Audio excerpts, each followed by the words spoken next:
Become a sustaining member of the Commonwealth Club for just $10 a month. Join today.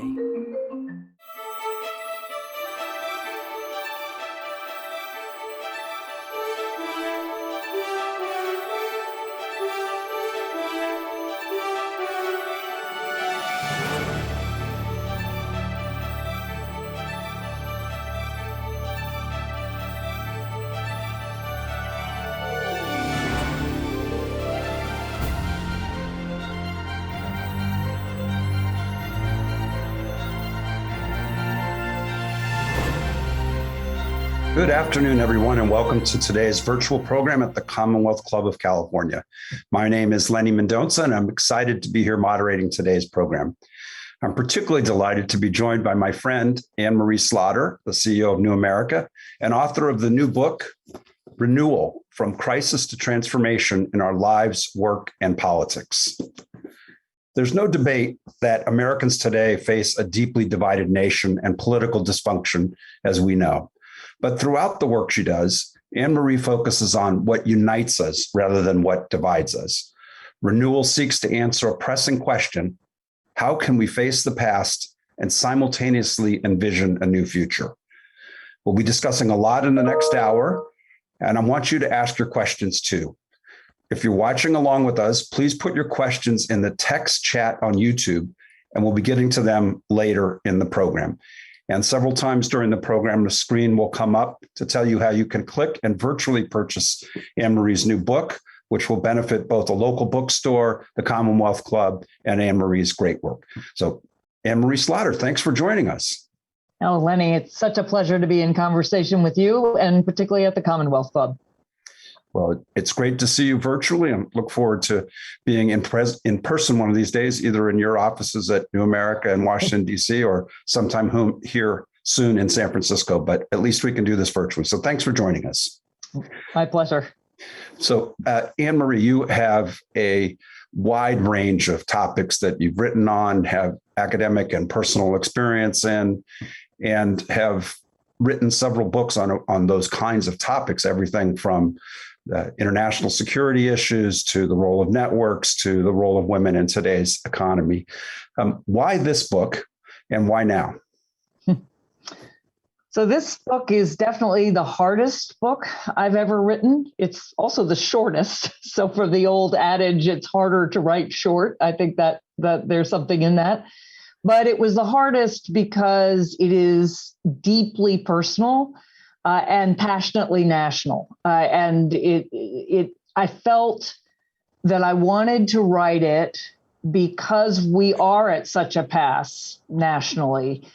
We are at a period of national crisis, of national trauma in so many ways. And I went through a personal and professional crisis. And as I was coming out of that and learning really profound lessons about myself and about looking backwards and then forwards at the same time, and about leadership, I felt that there were things in my own experience that could be useful to others, other leaders certainly, but anyone who's gone through a crisis. And that at least by analogy, because obviously a person doesn't represent the nation, but at least by analogy could offer us a way forward. It was my sort of offering to see how I could contribute to that debate. Great.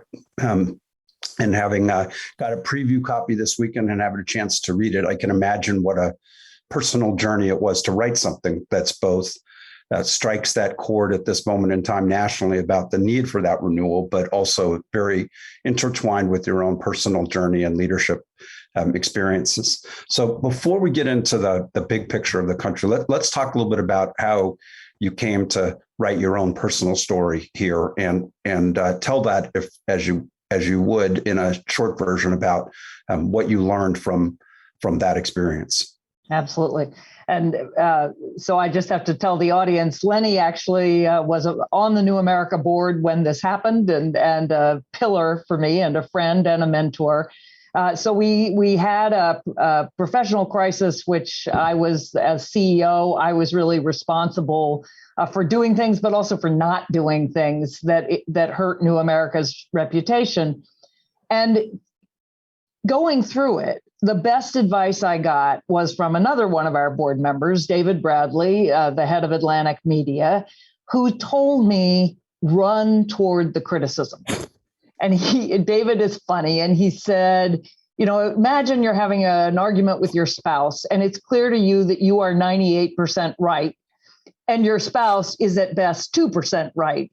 He said, still run toward that 2%. Actively seek out what the criticism is and then try to learn from it, which is not our natural inclination in a crisis.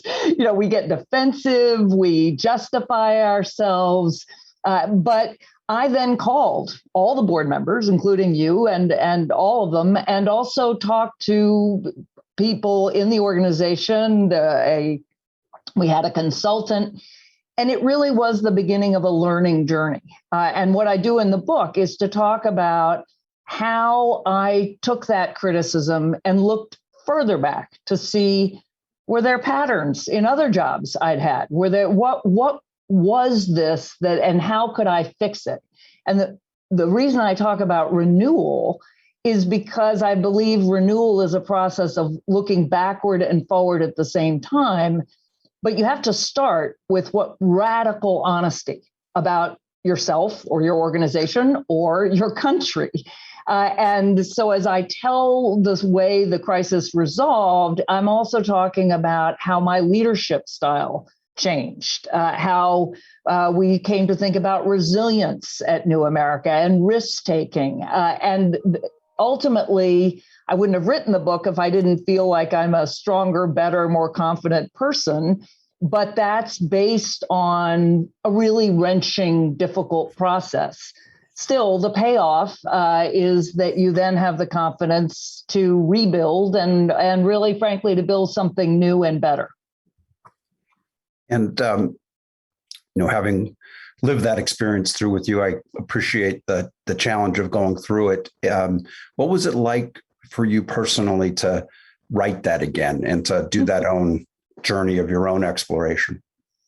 Painful and hard, but part of the point of the book, again, for anybody who's had a crisis, but particularly leaders, and again, what we have to do as citizens, often in meetings with my staff or just more broadly, we talk a lot, for instance, about racial equity and about, white Americans having to do the work of actually learning how to see the world as many of our fellow Americans, African Americans, Hispanic Americans, people of color see it, right? Not the white default that anyway, and I think you grew up with.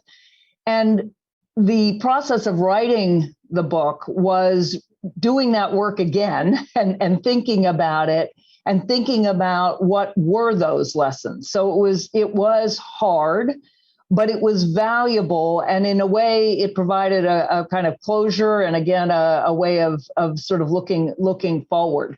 I also had many people read the drafts, which I don't normally do. I always have a few people, but I tend to be a solitary writer.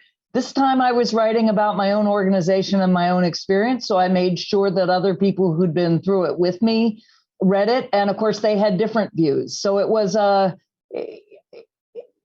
hard process, but a cathartic one in some ways. Mm-hmm. And as you went through that process and thought about your own leadership journey, tell us, the viewers, more explicitly the analogy that you place in terms of what we need to do as a country in terms of self-reflection and that radical honesty and running towards the criticism. How does that, what's the link? So the link is looking in the mirror and seeing not just what you want to see, which we're all very good at, but seeing some of the things you don't want to see and forcing yourself to face them with what I call radical honesty. And that really is what I think many of us in this country have to do. And I grew up in Charlottesville, Virginia, home of Thomas Jefferson, author of the Declaration of Independence. I could have given you a tour of Monticello because I'd gone to it so many times. on a field trip. But today, if you go to Monticello, you have a very different experience. You still do see, Jefferson, the president, Jefferson, the inventor, the architect, the gardener, the founder of the University of Virginia. But you see Jefferson, the enslaver, Jefferson, the man who wrote the words, all men are created equal, who cannot live on Monticello without many enslaved women, men, and children, who knows that hypocrisy, but who chooses to ignore it. And of course, who has children with, indeed, his wife's half sister, again, the product of really a rape or of an enslaved person being subject to a master. And now when you go to Monticello, you have to face both. And you really can't look away. Not everybody takes it in, but what I'm saying is we as a country have to have the courage to look back and see the bad as well as the good and not to flinch. And ultimately, we need both reckoning and repair, which again is something that I feel like I went through. And I think organizations are also going through. So it's not easy, but if we do that right, that's the re part of renewal, then we can move forward to the building something new together, to regaining a sense of, I think, confidence and hope as a nation. Great.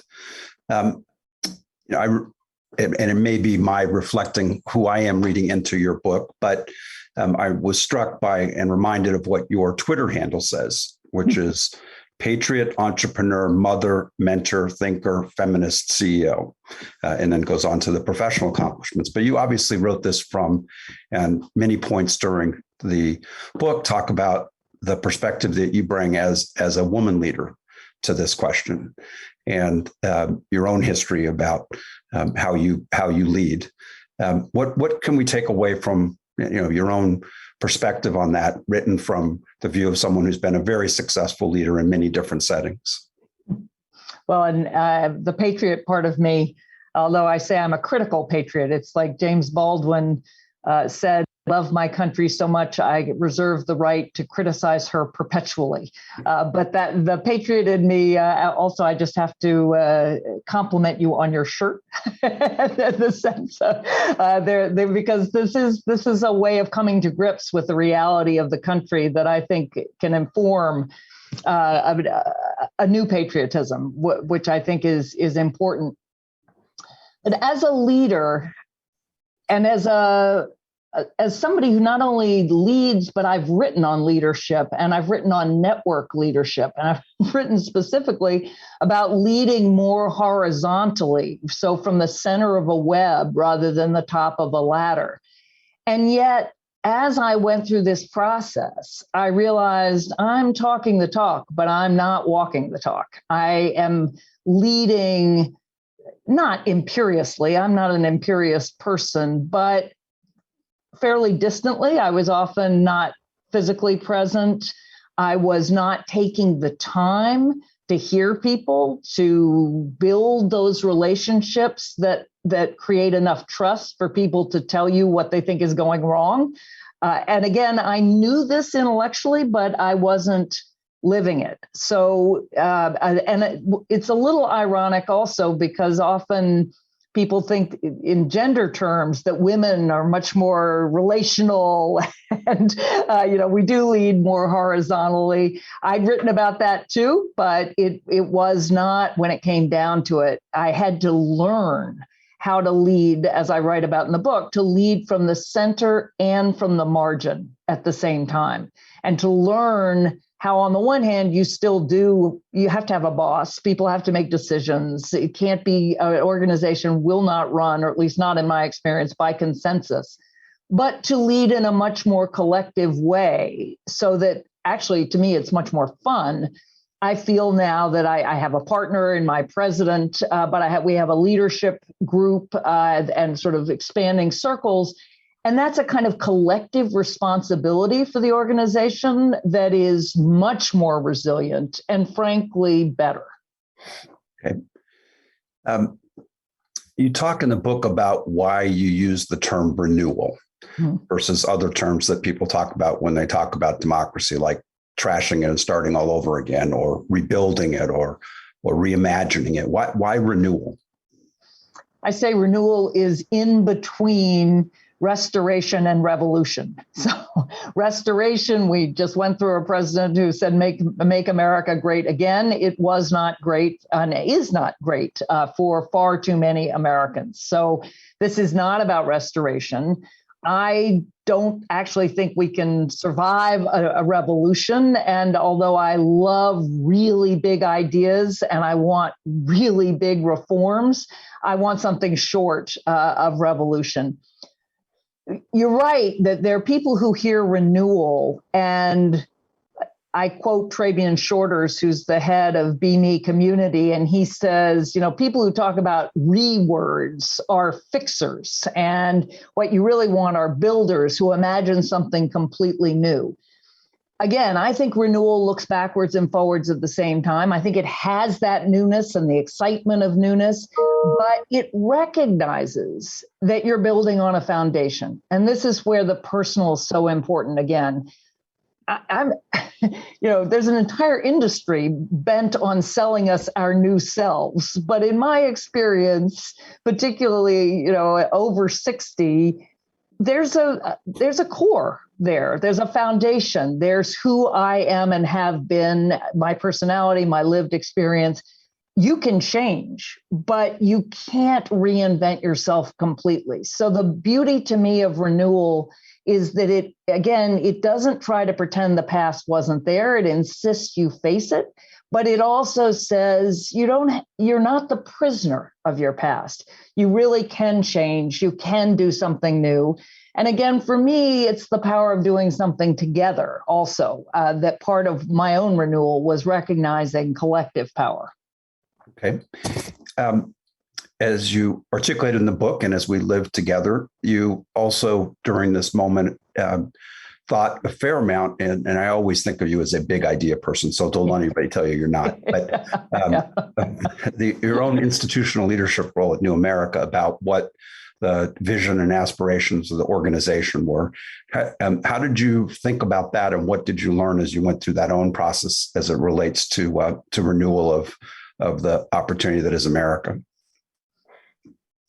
Well, the very mission of New America when I came in was around American renewal. And I would talk about American renewal, and I would talk about renovation, that it's the way so many downtowns across the United States are taking old buildings and tearing down the dangerous and ugly parts of them, and then giving them, a new either a new interior or new walls, and but renovating. And it really was my colleagues at New America who said, that's not good enough. And renewing that way, again, isn't facing the full extent to which America has not been good. And so we moved to renewing the promise of America, which I think is again an idea that it makes much more sense, that the United States is built on a promise, right? That is Martin Luther King's great phrase in the I Have a Dream speech, that the Declaration of Independence is a promissory note that all men, all humans are created equal, but one that check has never been cashed, and we have to strive for it. So as we went through this as an organization, we're an organization absolutely committed to a new America, and particularly the America we're becoming, which will be an America without a white majority. It's what I call a plurality nation. And I don't say majority minority because I don't think everybody being a minority is a particularly hopeful vision. We will be a plurality nation. That nation will be very different, and we need the policies, the ideas, the infrastructure, the politics for that nation. But again, to get there, we have to take a really realistic look at what's gone wrong and where we are today. it's not easy personally or institutionally, let alone nationally, to take that honest reflection and run into the criticism. How are we doing on that as a country? In some ways, we're doing very well. Again, I grew up in the South. The idea that anybody would have challenged a statue of Robert E. Lee or Stonewall Jackson, I mean, they were everywhere. And that if they had been challenged, there would have been a response, and a response by white Americans, and including people like Mitch Landrieu, right? The mayor, the former mayor of New Orleans, who has a deep Southern history, but who says, as a white Southerner, that it is time to actually face up to the history, the reality of the Civil War, the extent to which it is about slavery, and before that, the 1619 Project. If you look at what the bestsellers are, I mean, again, Clint Smith's book, How the Word is Passed, it is a book that goes through the South and says, look, don't look away. Don't see a plantation as a place to have a wedding. See it as a site of crimes against humanity. So in many ways, I think we are doing exactly what we do need to do. But at the same time, of course, there's unbelievable resistance and a sense of fear and loss that is so easily manipulated into hatred of the other, whether that is the domestic other, somebody who has a different color skin than you do, a different religion, a different culture, or of course, hatred of immigrants. So the other out there. That to me is not surprising because this demographic change is so enormous. There is no other democracy, at least modern democracy, that's ever gone through this, where you've taken a majority, an entrenched majority group, and said, nope, you are no longer going to be the majority. We're going to be a plurality nation. The part we need, the part we're missing, is that positive vision of what we could accomplish together. So we are fighting over our history, and I think that's inevitable and really ultimately positive. And we have to tell the story of all Americans. That doesn't mean you erase white history. That's a both and, right? You revise a lot of it, but there's still a lot of good there too. And you add all those other strands of all the other Americans. But then there has to be a vision of what we can achieve together, because otherwise we're mired in the present and mired in the fear and mired in the sense that we're just hopelessly divided. I'm not suggesting you just wave a wand and get there, but I do think if we could start looking at what we could achieve positively, it would be easier. You have a unique, or at least privileged position to have a window on what's going on around America and the role that you play at your organization. And it's always a pleasure to be in your board discussions and listening to what you and your team are doing around the country, and then hear what fellow board members like Jim Fallows and his wife Deb are writing on their own literal journeys around the country, or what David Brooks is writing from a different lens on trying to weave together more commonality in the country. But, it's pretty easy if you're just looking at cable TV, or let alone talk radio or a recall election in California, to feel like everyone's so divided, everything's falling apart. What are you seeing that gives you optimism that we can actually do the look back and renew in the way that's going to lead to an outcome that's something other than that division and sense that there's two Americas and they're never going to come together? Where are you seeing optimism and hope as you're out there? I do see it much more at the local level. And I know, Lenny, you've seen that too when you were in the California government and looking at many of the smaller communities that pull together. And honestly, even right now with Ida and Hurricane Ida and Afghanistan, you see people coming together to do what they can do. I actually got an email this morning from my son's piano teacher who had her entire studio wiped out by flooding in Princeton, New Jersey because of Ida. and she was a refugee from Sarajevo 20 years ago. So this was really something. And the community pulled together, and there was a GoFundMe, and 2 people offered her pianos. And she wrote me this morning. She said, it's restored my faith in humanity. And I see this similarly with people pulling together to figure out how they can help Afghans who did get out, many who are still working really hard to get Afghans out. Many of those are veterans who may have very different political views, but they have a common sense that we cannot leave these folks behind, that America stands for something bigger. So I feel I often just try to disregard the news because obviously in my job, I need to know what's going on, but it's a 24-hour cycle that magnifies what will attract attention, which sadly is division, as we know. Like social media, if you're really vicious, you'll get retweeted far more than you will if you have a nuanced view. There are lots of ways right now that what divides us is being amplified. But I see things that unite us. And the other thing I see, and I'm so proud of it. I've just been watching the US Open, and I look at all those African-American tennis players, right? For the first time ever, you are watching matches between 2 African-American women, 2 African-American men. That was unthinkable when I was growing up. Arthur Ashe, in the 70s was the great pioneer. He was from Richmond. But look at that. The Williams sisters, as hard as it was for them, have suddenly ignited this whole new generation. And look at the talent, right? That's only one example. But as I look around the diversity of the country, what gives me hope is seeing this extraordinary talent that we have never tapped. As a white majority country with deep, deep systemic racism and injustice, we have not been able to reap the harvest of our extraordinary diversity.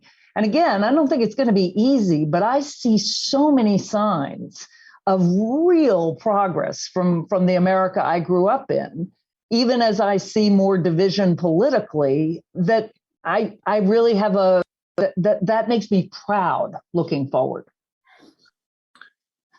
You are frequently in the media yourself, and America was founded and has significant leadership of people who are journalists and are writing about what's going on in the country. What role do you see the media and journalists playing as we try and engage in the national conversation that you're describing?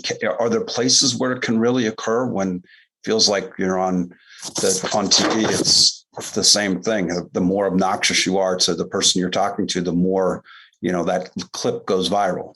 Yes. And as much as I love some of the shows, I'm not sure on net cable news has been a good thing for the society. Although, again, our kids get their news not from any one source. So even there, we're hearing many more voices.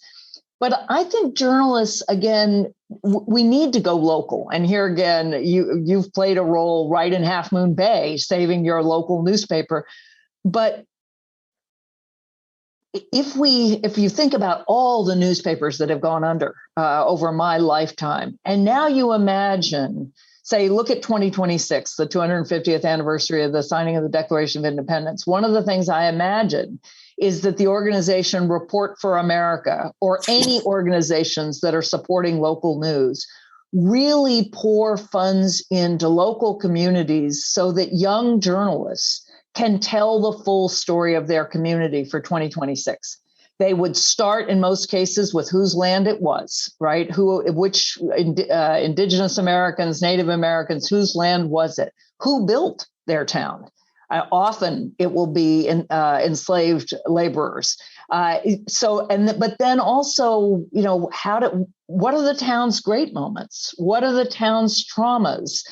That's a way of thinking about kind of historical journalism, but with a present eye. These aren't going to be historians, although they could certainly work with elders, local historians, in a way that I think helps us build a foundation for much more local news. because we have the ability now to do that research and to have that news, but we don't have the infrastructure for it. And yet I think it's going to be essential. And the good thing is we can have many more people participating in telling those stories than the traditional, you climbed up to a few small, really big newspapers. Mm-hmm.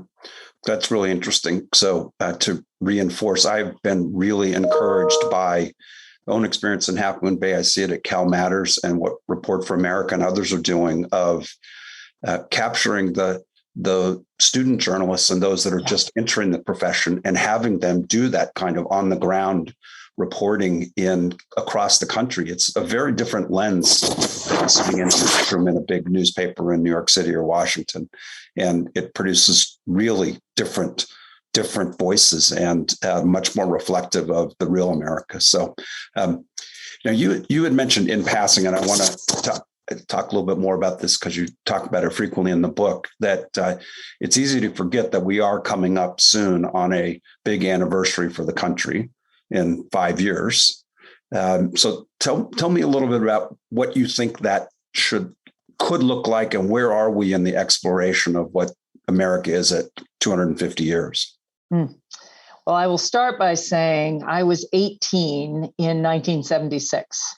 And my first job out of high school was manning a bicentennial booth, or I should say staffing a bicentennial booth at the University of Virginia. And again, you can imagine that the bicentennial was a very big deal in Charlottesville, because this is the anniversary of the signing of the Declaration of Independence. We often would say the nation's birthday or the founding of the nation. That's not really right. Depending how you define the nation's been around before that. What it was the moment we declared independence from Great Britain. So as a former international lawyer, it was the moment we said we are a nation among nations under international law.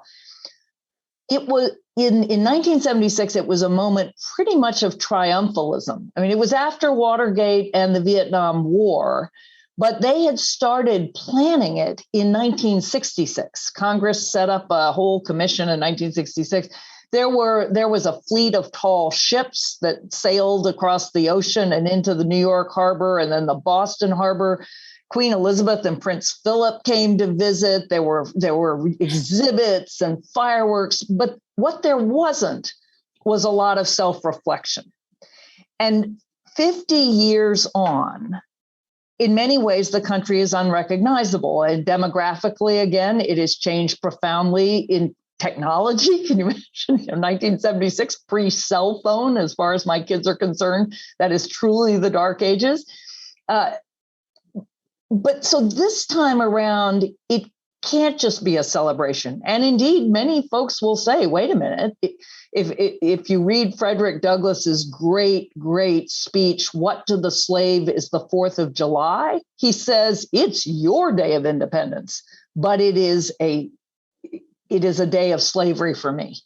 And of course, Native Americans and descendants will see it differently. So it should be a time of reflection, of asking, who are we? And indeed, I'm part of a project called Us at 250. So US at 250, Us at 250. Who are we? But equally importantly, who are we going to be for the next 250 years, assuming the planet lasts that long? And that's part of what we have to talk about.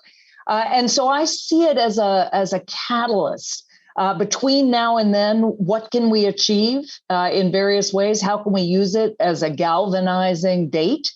But also, what do we need to do to then put in place the kinds of discussions and conversations and actions that will set us on a course for the next 25, 50, 250 years? It's hard to believe you and I are about the same age, but that was 50 years ago. I know. 25 years ago. But my memory of that time was that there was a thirst in the United States to feel good about themselves again, post Watergate and post Vietnam. But my memories of the bicentennial were I literally saw the celebration at Disneyland. And that's a little bit of what felt like sort of a cartoon version of 200 years of triumphant patriotism. Yeah. Are we going to have something like that again in 5 years, or what? How is this going to be different? Well, there is an official commission, and there are, of course, museums that are and national parks that are already thinking about it. It would be a tremendous missed opportunity if that is all that it is.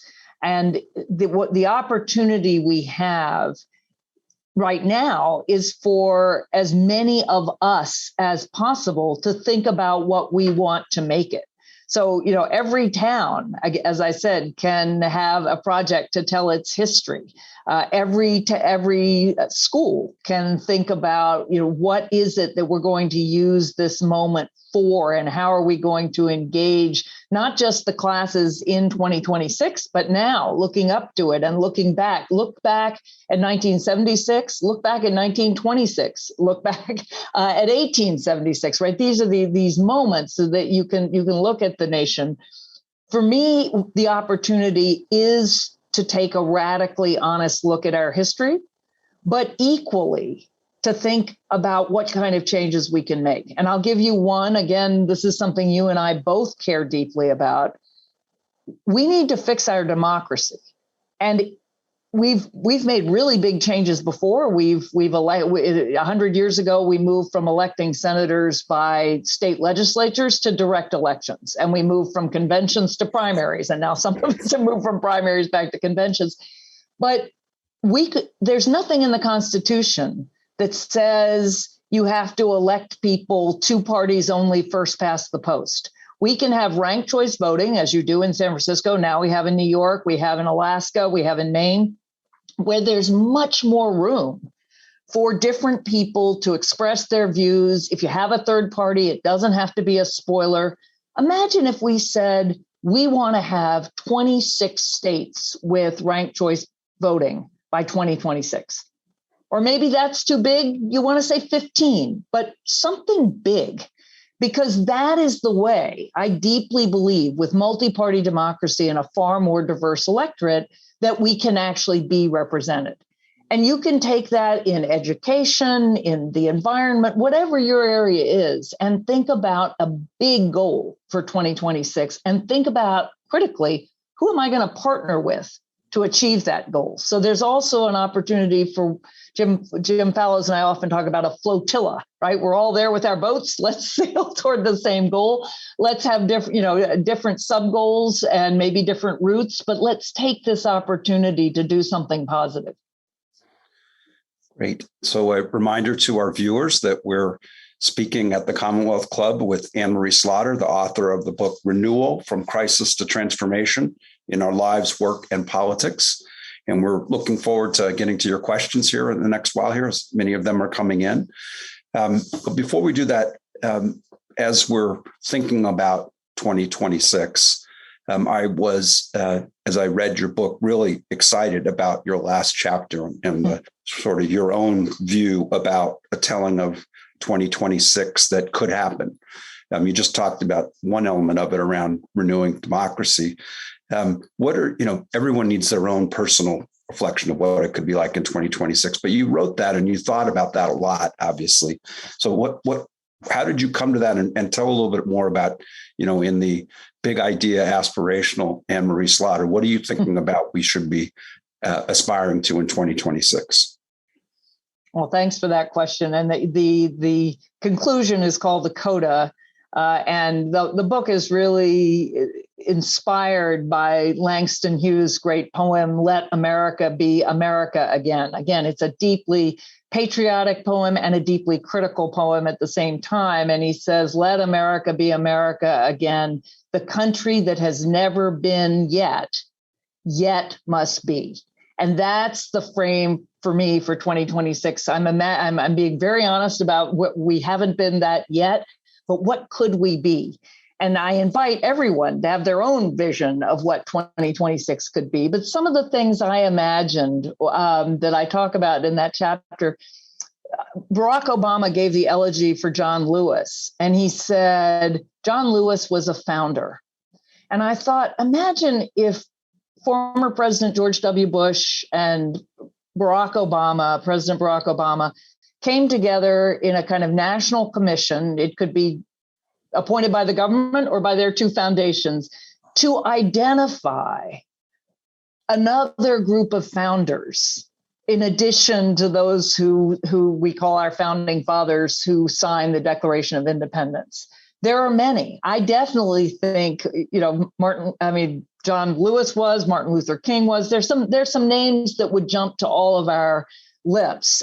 But imagine if we had a really representative commission to say, going forward, we want to recognize these people as the founders of our country as well. I mean, none of it's official, where it's all who we choose. I imagine a Truth and Reconciliation Commission that would really study what can be done and what has been done in many other countries. But I also imagine an American Frontiers Commission that would focus on what are the really big things we can do as a country that we should prepare now and launch in 2026. Again, looking backward and forward at the same time. And more in celebration, I imagine instead of the tall ships of 1976, imagine a fleet of ships from every port that enslaved men and women and children were shipped from. And imagine those ships going to the ports where those people were disembarked and sold as slaves. What that would be and what that would be for those towns and how they think about it. Ships coming from all the immigrant ports. Right? We are an immigrant country. Not all of us, although even Native Americans probably came over the land bridge from Alaska. But thinking about, so ways again of celebrating or memorializing, but also reflecting with the idea that this is what we do, this is part of who we are, and this is the foundation for who we will be as a great country. So I'm going to start weaving in some of the questions that we're getting as well, Anne-Marie. But our mutual friend and occasional collaborator, Peter Sims, has an optimistic view that we may be on the verge of a new renaissance coming through the pandemic, as coming through the dark ages, but that it needs to be in part sparked by artists and creators and those in the communities. And are we really have any chance of engaging the country in the way you're aspiring, or are we really lost in being able to have real conversations and inspiring artists and others who can think creatively about what that future is? I do think we can invite artists, and indeed the Mellon Foundation already is. They have a project on reimagining monuments. And if you think about Brian Stevens' work and the Peace and Justice Memorial, that is an extraordinary artistic expression that it's hard to, given what it's consecrating and remembering, it's hard to think about it as ennobling, and yet the art of it sort of gives you a profound sense of tragedy, but also transcendence that this could be. And I think there are many ways artists can work. I think about things like the AIDS quilt and what would it look like if every county, or every community, and they're not that many, actually, when you look at it, it's like 2,000. The number of towns and communities are not that many, to bring something to the National Mall. To have a local, a statewide, a national artistic expression. I can imagine, what would your flag be? I'm not suggesting that we're going to change the American flag, but I think asking people what poems they'd want, what anthems they'd want, what flags. We are a country where so many people do not feel that they participate. and yet they are Americans. And again, our great strength is that diversity. So finding a way to invite artists in, and we are working. I'm part of a project called Us at 250. There's a website, US at 250, and I invite everybody listening to go on. But it will only work if we're inviting others in. It cannot be, New America's not going to do this. Commonwealth Club is not going to do this. It's got to be a participatory process where people feel like I've got something to contribute, and this is my anniversary too. Okay. Question that was asked around and I'll not try and interpret it, just ask it, but is it a lost cause trying to engage with people who are willingly ignorant, whether it's about the 2020 election stolen or anti-vax or whatever it is? Is it possible to engage with that population? I think it is. I will refer you to a book I didn't write, but just finished reading, and I think is terrific, which is Adam Grant's Think Again. And the whole book is about how you get people to think again. I also recommend it for anyone who has entrenched arguments with their spouse or other family members. I finished it and handed it to my husband. But he talks about, to give you one example, there's somebody in Toronto called the Vaccine Whisperer, who is somebody who convinces people to take the vaccine. And it isn't, not surprisingly, by disrespecting them or telling them they're dumb or that they're endangering others. It really is active listening, listening in a way that tries to hear what is bothering that person and that sends a message of respect. If you're going to persuade someone, you're not going to do it unless you're willing to be persuaded. It's one of the first lessons. You have to have an open enough mind to hear somebody else and say, I hadn't thought of that. For instance, many people really did feel that the vaccine hadn't been properly tested. And that's a legitimate concern. In my view, the rewards outweigh the risks, but don't pretend there weren't risks, and there were risks to different people. So I do think there are ways to engage one another. I think we also have to remember that we're not just red and blue. That's, again, part of what the media environment has done. It's made our political identity the most salient part of who we are, as opposed to, I'm a mother, you're a father, I'm a sister, you're a brother, you volunteer, I love birding. Just, what happened to hobbies? What happened to, that this ability to come together? I don't believe in any kind of perfect harmony. This has always been a country of a great deal of debate and discord, but not hatred, which is what you see so often, or you feel so often now. Okay. There were a few questions that came in more from your policy leadership role. And one of them was, what do you think about the proposals for the $3.5 trillion package that are being debated around Congress today? Is there anything particularly that you're excited about? Oh, yes. So one of the things I write about in the book and have written about for many years in a previous book is a care infrastructure, an entire infrastructure that supports care and connection in the society in the same way that we support competition and commerce. I deeply believe that we are whole human beings. We're not just rational interest maximizers. We are people who need to connect and belong as much as we need to compete and to win. And a large part of this infrastructure package has paid leave, has a child tax credit, and has $400 billion for home-based and community care, mostly for elders, although also for the disabled. And this is just so important. It's important to our economy. We've just seen this. If you don't have good care for those you love, you can't work. But the other thing is that work, caring for people that all of us love, is important work, needs to be paid better, valued more. So I see this package as a down payment on a country that cares and that values care. And Americans are extraordinary at doing this in the micro, Europeans will often say, precisely because we don't rely on the state always, that we come together, we help each other out. But we have not managed to say, as a country, we feel enough solidarity with our fellow Americans who are young, old, disabled, vulnerable in so many different ways, to give them the wherewithal to be cared for. Great. Well, look forward to having more of that conversation on the future of the care economy. Another question, a policy question. How do we close the large gap in entrepreneurial resources, particularly for historically excluded populations?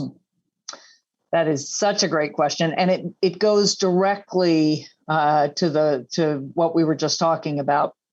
I have a chapter on risk. And the point of the chapter is to say that if you want people to take more risks, and this innovation, entrepreneurship, doing something new, which is often scary and requires you to take risks, if you want people to take more risks, you have to give them more security. It sounds like a paradox, but if you just think about it even for a minute, it is so clearly true. I mean, you're sitting there in San Francisco. The kids who go out to found startups in Silicon Valley are kids who drop out of college often. So to begin with, they're already in college. And they're kids who have enough wherewithal to have a friends and family round of investment in their startup, which also tells you their friends and family may not be hugely wealthy, but they're well enough off to have some extra income.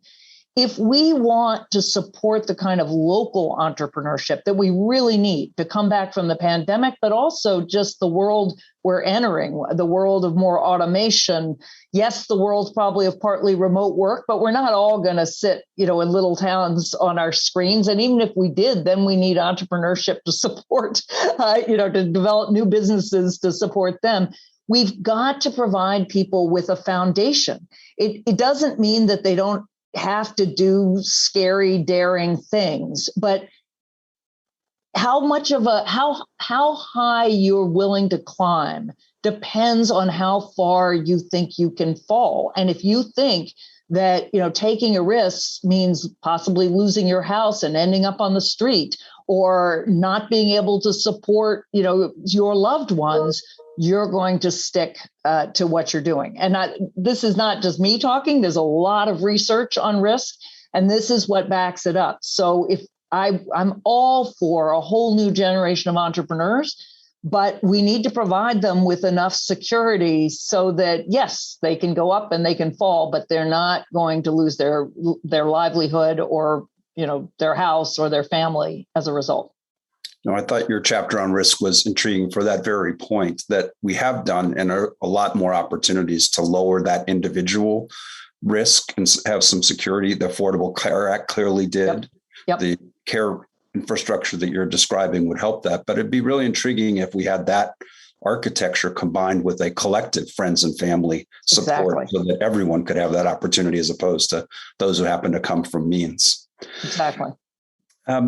So this is in the big idea category for you, which you love. If you could pick one policy area that you really think America could fix in the next 5 years leading up to the 250th, what would you focus on? No question, but ranked choice voting. We're a democracy. We're a pretty dysfunctional one right now. But ultimately, all these policies that some of us want and some of us don't, I do not feel like the government actually is channeling the majority of the people. In fact, I'm certain it's not, because a majority of people want reasonable gun safety, just to take one example. The majority of people want something not on abortion that is certainly not what's happening in Texas, but maybe not what's happening in the most liberal states either. We cannot express our views in ways that are genuinely represented. And then you say, well, but there are other problems like gerrymandering and campaign finance. Absolutely, there are. But to fix those, you need to change who gets elected. So ranked choice voting is the one thing, if I have to choose just one thing, that will help make our politics more moderate, more civil, more representative. And without that, the gears are broken. It's like we have a democracy, but the steering wheel is not connected to the engine. So that's the one thing that I would do. It sounds really wonky, but honestly, most other countries in the world are run on a parliamentary system that is what ranked choice voting would bring us closer to. Although we'd still have our president, we'd still have our Congress. It doesn't require any constitutional changes. So, as you said earlier, there are big cities and 2 states now in the country are moving that direction. So This is one of those coming from the bottom processes. If people want to learn more about that, where should they go? Go on the website of Fair Vote. And actually, Lenny, your California site, you'll know that better than I do. But Fair Vote is one of the big organizations that pushes it. Okay. So 250th anniversary will be right after the 2024 election. Are you worried about where we'll be in terms of being able to both celebrate and have a real conversation in the country, given we will have just come through an election? I am. I'm worried about the state of our politics, as any sane person would be.